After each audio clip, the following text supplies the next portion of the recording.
Alors moi je vais vous expliquer brièvement l'histoire de ce bâtiment. C'était une ancienne usine de siège, il y avait 4 bâtiments et mes prédécesseurs avaient racheté cette usine. Et puis ils ont rasé 2 bâtiments. Il y avait un bâtiment bleu pour ceux qui connaissent Bardage, et puis il y avait un bâtiment au milieu des 2 bâtiments où maintenant on a le parking.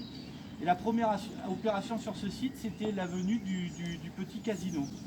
Et nous, quand on est arrivé en 2014, on avait ce bâtiment vide. Et il y a eu plusieurs histoires qui nous ont conduits à tous ces projets. La première histoire, c'est la société Capel qui était sur le site du Roc Blanc et qui a décidé de s'en aller de la commune. Et il y a eu une pétition de l'ensemble des habitants pour que cette société reste. Et donc on leur a proposé de venir au rez-de-chaussée. Actuellement, c'est là le magasin de jardinage. Puis ensuite, pour favoriser, j'allais dire, le commerce, on a refait sur nos fonds propres également le parking qui est entre le petit casino et la société Capel. Et on a fait avec l'aglo un travail pour faire venir la maison de santé sur ce site pour amener, j'allais dire, du flux. Et ensuite, une rencontre que j'ai eue en 2014 lors de la campagne des municipales, j'ai rencontré une personne dans le bâtiment de Corrèze Habitat, une personne qui était en fauteuil roulant et qui ne sortait de chez elle que pour ses rendez-vous médicaux parce qu'il n'y avait pas d'accessibilité.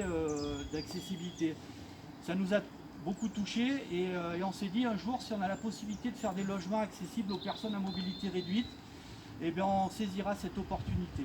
Ensuite, on en a profité pour faire 2 appartements sur la partie haute et puis l'aglo nous a suivis sur la réalisation de ces appartements. Et ensuite, j'avais rencontré une première fois la société Polygone. Mais tout ceci n'aurait pas été possible sans une rencontre inattendue avec monsieur Méclair-Boileau, qui un jour est venu à la commune se présenter à moi et me dire voilà, je suis Méclair-Boileau, je ne suis pas de Corrèze, mais mon épouse est décédée, elle était de Corrèze et elle adorait Corrèze. Et moi, je veux faire quelque chose pour la commune.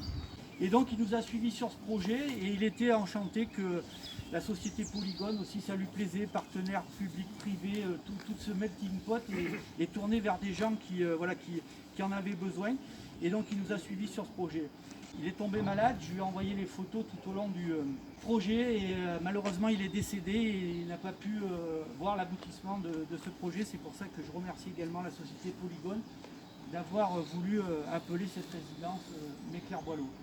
C'est aussi très important pour Corrèze parce que ces bâtiments GMC, c'est une cicatrice dans notre commune.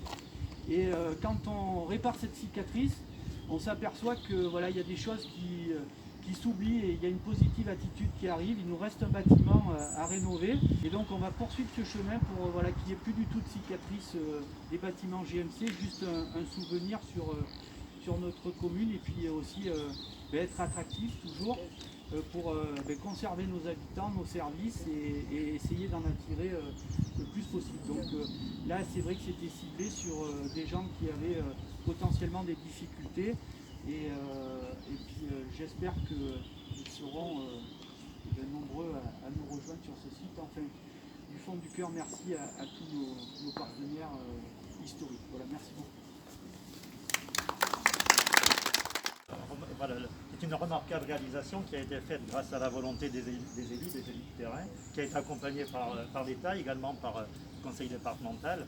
Et comme tu as dit Jean-François, c'est vrai que le conseil départemental est un acteur privilégié pour accompagner toutes les actions des collectivités, que ce soit des comités de communes, des agglos ou des communes. C'est vrai que c'est très important.